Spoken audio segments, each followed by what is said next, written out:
चॅनलमध्ये स्वागत आहे. परत एकदा तुमच्या सगळ्यांचं वेलकम आणि माझा वेलकम देतो.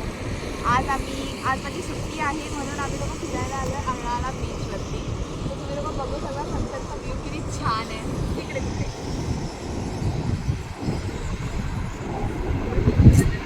म्हणजे मी तर असं सगळ्यांना रिक्वेस्ट करेन की तुम्ही एकदा तरी हा व्ह्यू बघायला समोर आमच्याकडे फील आहे ना, तो तुम्हाला इकडे आल्यानंतरच कळेल. आणि आता समर वॅकेशन चालू झाले आहेत म्हणून तुम्ही लोक बघू शकता किती गर्दी आहे आणि एवढं छान वातावरण आहे ना. म्हणजे माझ्या तर प्रत्येक सुट्टीला मी इकडेच येते. म्हणजे मला असं हफ्ताभर काम केल्याच्या नंतर एक दिवस सुट्टीचा रिलॅक्स म्हणून ना, तर मी इकडेच येते. माझं फेवरेट ठिकाण आहे हे. तुम्हाला सगळं अर्नाळा असं शॉर्टकटमध्ये दाखवते. अर्नाळा लोकेटेड आहे, खूप सिम्पल आहे, जास्त ट्रिकी रस्ता वगैरे नाही आहे ह्याच्यामध्ये.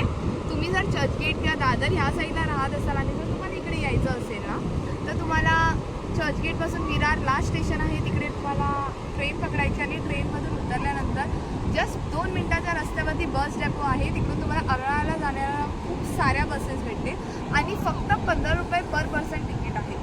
तुम्ही जर असं पिकनिकसाठी येणार असाल ग्रुपमध्ये ना, तर हा बेस्ट प्लेस आहे. तुम्ही नक्की विजिट करा.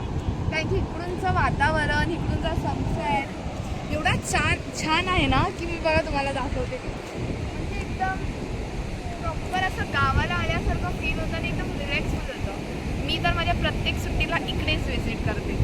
चला गाईज, आता आम्ही थोडाफार एन्जॉय केलं आहे. कसं आम्ही दर सुट्टीला इकडे येत राहतो म्हणून आता थोडा अंधार व्हायला लागला आहे, आम्हाला घरीही जायचं आहे. म्हणून तुम्हाला नवीन ब्लॉग म्हणतील, नवीन नक्की तुम्ही आमच्या चॅनलवरती आम्हाला सबस्क्राईब करा. कारण की आम्ही लाईक असं करा. खूप ठिकाणी असं फिरणार आहे आणि आम्ही कुठे कुठे फिरणार आहे ते तुम्हाला नक्की दाखवू. चला, बाय बाय.